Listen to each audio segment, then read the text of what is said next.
दीपोत्सव कार्यक्रम कार्तिक महिन्यामध्ये आपण दरवर्षी राबवत असतो। त्या कार्यक्रमासाठी मोठ्या प्रमाणात जगदाळे सरांचं आणि इतर लोकांकडून पण जगदाळे सरांनी दरवेळी आपल्याला तर मोठ्या प्रमाणात सहकार्य करत असते।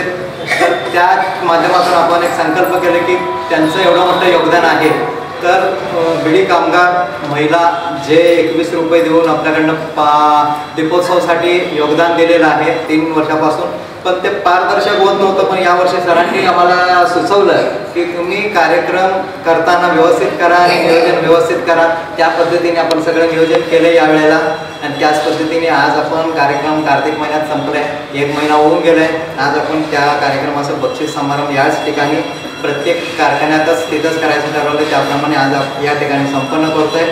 तर पुन्हा एकदा दरवेळी असंच आपण सगळ्यांचं सहकार्य राहील अशी अपेक्षा करतो आणि मी माझे प्रास्ताविक संपवतो।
नमस्कार, माझं नाव स्वाती रविकिरण आखेन।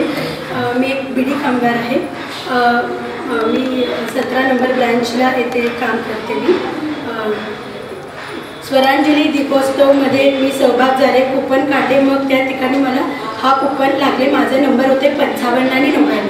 अभिनंदन करते की स्वरांजलीकडून मला हे TV लागल्याबद्दल अतिशय आनंद आहे। आदरणीय व्यासपीठावर हजर असणारे चॅनल प्रमुख श्री मामदार सर आणि माझ्या कंपनीचे माझे सहकारी श्री जोशी साहेब, या सर्वांचं पहिल्यांदा मी या कार्यक्रमाला त्याबद्दल अभिनंदन करतो आणि मी या चॅनलचे खूप आभार मानतो, कारण अशा प्रकारची कामगारांच्या हिताची वगैरे अशी कुणी निर्णय घेत नाही। आणि स्वराज्य चॅनलने बिडी कामगारांसाठी जो दीपोत्सव ठेवला होता त्याच्यामध्ये जो कार्यक्रम झाला तो कार्यक्रम पण खूप छान झाला आणि एक स्वराज्य चॅनल आणि आमचे खूप वर्षापासून मित्रवरचे संबंध आहेत आणि त्यांनी आतापर्यंत प्रत्येक वेळेस बिडी उद्योगातल्या ज्या ज्या बिडी उद्योगाला अडचणी आल्या त्याच्यावर प्रत्येक वेळेस बिडी उद्योगाच्या पाठीशी खंबीरपणे उभे राहिले। रेणुका बुजाराताई आपल्या स्वतःही कामगार आहेत, परंतु ते आज तिथे अँकर म्हणून काम करत आहेत। त्यांच्यामुळे आमची मामदार सरांची ओळख झाली आणि आज मामदार सरांनी त्यांनी मिळून प्रत्येक वेळी बिडी उद्योगाला जी अडचणीची त्याच्यावर मदत केली ती मदत आणि आता हा जो त्यांनी घेतलेला छोटा दरवर्षी गेले 3 वर्षी घेत असलेला कार्यक्रम याबद्दल मी त्यांच्याकडे आभार मानतो आणि माझे 2 शब्द संपवतो।